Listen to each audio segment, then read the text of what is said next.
Hello, Gemini. Thank you very much for tuning into this week's read. For the main part of the read, I'm using Tarot in Wonderland by Barbara Moore, illustrated by Eugene Smith.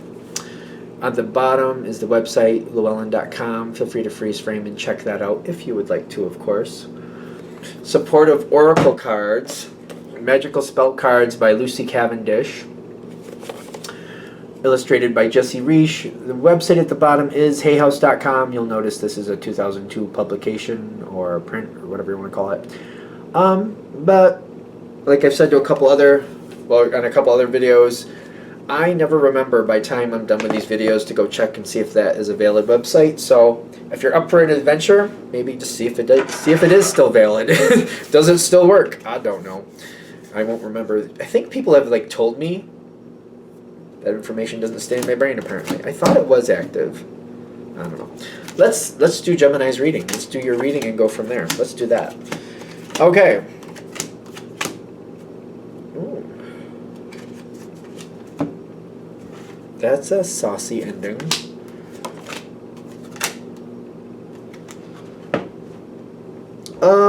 Okay.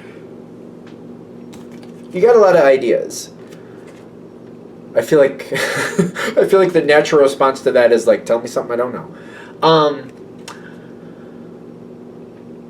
Where are you going with these ideas? That's more important. It's not that you need you have ideas. You have them, but where are you going with them?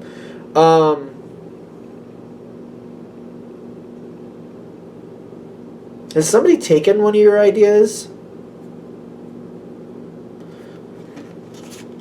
I see in the past the King of Swords, and I see you with the Ace of Swords.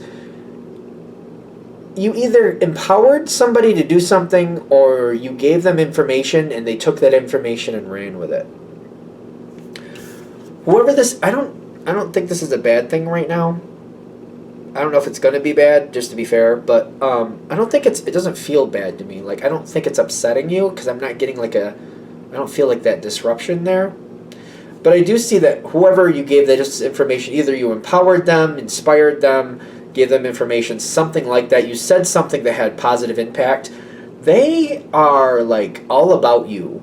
They're very quiet about it. Oh, okay. This is getting interesting. They're very quiet about it. So they very much like you. Do they not want you to know? What do they want you to perceive them as? How do they want you to perceive them? They're detached. They don't want you to know. They don't want you to know how much they value you. They want you to stay on the outside. Oh, this is quite the cat and mouse game, isn't it? Thing is, Gemini is extremely perceptive. They want you to stay on the outside. They don't want you to know. How do you interpret this connection at this point?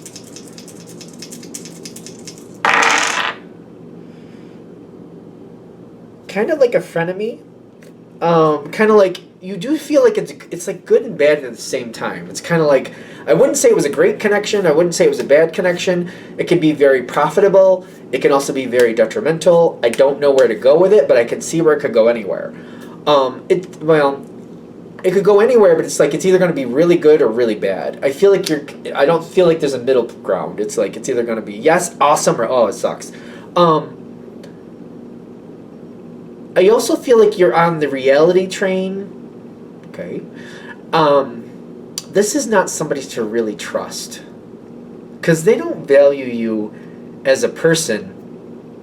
They value you as a resource. I think you know that. Well, that's at least how I'm getting the energy. It's kind of yeah, they don't see me as a person. They see me as a resource. Kind of something to be used at their convenience when they want it. And if I fail to have use for them, for example, if they usually heat their house with oil, and then they switch over to a pellet stove, you're literally the oil. They're not going to need you anymore. Therefore, you don't have any value if they switch out and don't use that heat source anymore. That I feel like that's how you relate to them. Kind of as long as I have value, it's good. But if I stop having value for them, they're just going to walk away from me. They don't care what happens to me. I don't have value as a person. I have value as a resource. Okay. There is a bond here with you and this person, but you're staying on the level. You're like, no, I know how they value me. No, I understand what's going on here. Do we like, something's coming up. What is coming? Because in the center, I feel like I'm just dealing with it the way I'm dealing with it. I know what it is.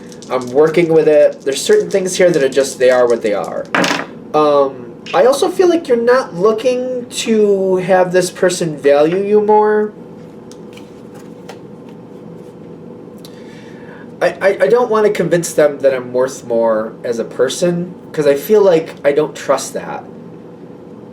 I'm afraid that they could try to snow me and try to make me believe that they feel that way about me, but I'm not really confident that they still would. So it's kind of, I feel like they're a tricky character, where how they actually feel is one thing. Like, analytically, you can sort it out, but, like, emotionally, you're like, I don't know. I don't know exactly what's going on with this one, and I don't really want them to try to play me. I don't want to encourage them to play me. Does that make sense? I think it does. Like, I don't want them to try to schmooze me. I don't want to get them in that place. So I feel like you're working with it. It is what it is. You got the Ten of Pentacles. It's stable for now. For example, if they heat their house with oil, you're like, well, I'm gonna know if they're gonna change over to a different type of system. It's gonna be obvious. I'm gonna see the work being done. It's not like it's just gonna it's not like flip a switch. You gotta like literally take out the old and put in the new, and there's only certain proper times to do that. I would think if you're gonna change your whole heating system, you wouldn't do that in the middle of winter unless you absolutely had to. So you know you're feeling kind of confident. Like for now, obviously I'm very valid. Especially because they know you. So they know how to deal with you. They know how to relate to you. They know what they want to do with the information you share with them. So we're good. Going forward, they are really schmoozing up to you. It's interesting because we just said that you're not looking to encourage them to do that, yet it seems to be it's going to be happening. Why? What's triggering this moment? The Empress, and then the Seven of Cups. Oh, they want something from you. Well, I bet you just fell off your chair with that information. You're like, you're kidding me. They want something from me? Whoosh, fell right on the floor, I'm sure. Take a minute, pick yourself up, dust yourself off. I know that was a shock. Seven of Cups. No. Seven of Cups is in the dice. This is the Ten of Cups. They're schmoozing up to you. They got the Seven of Cups in the dice. Ideas, things they want to do. The Empress comes in a very peculiar way. That came in on its side, which kind of like, if this is a work thing, this is a person who very much uses the situational morality type thing. I'm not going to go into explaining it. You probably know what it is. I will put in this little rider. I like to just say this for whatever reason. Situational morality is very damaging spiritually. So you decide what you're going to do with that, but it's a very damaging thing spiritually. I'm just going to say that.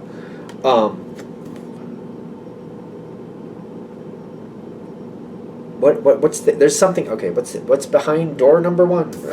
There's hidden cards here. Oh, they've done something. This is one of the reasons they're coming towards you. They feel like you can pull them out of the fire. Ten of Swords reversed is like, Ten of Swords reversed, it still feels bad to me. I feel like this is like, they've made a mess, but it's already said and done. It's already done. Whatever it is, it's already like, it's not a new destruction, it's just like, it's almost like revisiting something from their past that they did screw up, and they don't really like looking back at it, but it's there. And they feel like whatever this is in the past, you can help them go back and clean it up and fix it. I don't know if you want to do that, but they're going to try to get you to do that. That's where this is like face down. So I don't know. This seems like that's a mess. That reminds me of like somebody who left a mess in the basement and it's all sticky and tar and gross, and it's been sitting there for a while, for maybe months. You don't realize it's over there. Maybe you don't even go into that part of the house or whatever. But that's literally what they want you to help them fix, because they're like, you could have ideas on I can do this, and you could help me do this, and I could actually make that correct. That's not your mess. That's totally not your mess. That's their mess. That's why I would say that's not a good idea. You're very cautious, and you're watching. You're watching, and you're very cautious, especially with that rabbit energy on there. Be careful. They know how to get you. I don't know what that means, but they know how to get you. Be careful. Because, Gemini likes intrigue. You like a challenge. You like a puzzle. I would like to say Gemini likes puzzles. And if they can lure you in with, I wonder if that could be fixed. Oh, I bet you that couldn't be fixed. I bet you that couldn't be fixed. And you'd be like, well, maybe it could. But how, Gemini? There's no way. Well, there might be a way. Let me see this and let me see that. Be careful. They're sneaky. They're sneaky, and they seem to think that they can rope you in and you be knee deep in it before you realize what happened. Be careful. They're sneaky. You are careful, and you are. But, I feel like they know how to, it's kind of like... This is such a bad analogy. I like eclairs. I don't know. It's like somebody, tempting me with an eclair. It's like, we're going to have eclairs, and I'm like... Meanwhile, the other part of my brain says, just go buy your own eclairs, you dumb twit. Don't go over there and have theirs. Just because they have them doesn't mean you should go have one. Just go buy one. Buy one for yourself somewhere else. But it's kind of like that. It's kind of like, but then it's like, well, it's 1 o'clock in the morning. Everything's closed. And they have one. They have one and I want it. That's the analogy I'm getting, though. It's kind of like, well, I'll just go somewhere else and get one. Oh, but it's 1 o'clock in the morning. Every place is closed. So I can wait until the morning when they open up and go get one. Or I could just go over there and enjoy that now, and I really want to. They're careful. I'm telling you, they're sneaky. They know. They know what you like. They know what ropes you in. Be careful. Watch out for them. I mean, you're smart, but you're human. You know what I mean? You are smart, clearly, but you're human. Be careful. They want to rope you into a situation, and they do have the Chariot card. Maybe they value you more than you realize, but being pulled into a toxic relationship just because they care about you, if it's a toxic relationship, you don't need it. You know what I'm saying? Yeah, they care about you. Yeah, you do have more value to them than you realize, but just because they value you doesn't mean you should get involved in something toxic. Because I feel like whatever this is, there's a mess here that they want you to help them clean up. And I don't feel like this is something for you. The information is what's going to get you in the game. Be careful. The Wheel of Fortune is how this ends. I don't know where this is going to go. It's going to depend on how you handle it from that moment. I would not do it. Whatever they're trying to rope you in with, go do something else. Get busy doing something else. I would get busy doing something else. I would just, whoever this is, I would say no. It's up to you. I respect you're going to make your decision you feel is right, but they're going to try to rope you in. But I feel like once you're knee deep in it, it's hard to get out. For some reason, it feels to me very hard to get out. So, take it with a grain of salt. Decide what you need to do, because I don't know where this is going. But they're just trying to give you as much information as possible before you go down that rabbit hole. I mean, this is the Wonderland Tarot. Before you go down that rabbit hole, be sure you really want to, because going down that rabbit hole, if you're familiar with that story, it's a land of craziness, and it might be really difficult to get out. So just be aware of it.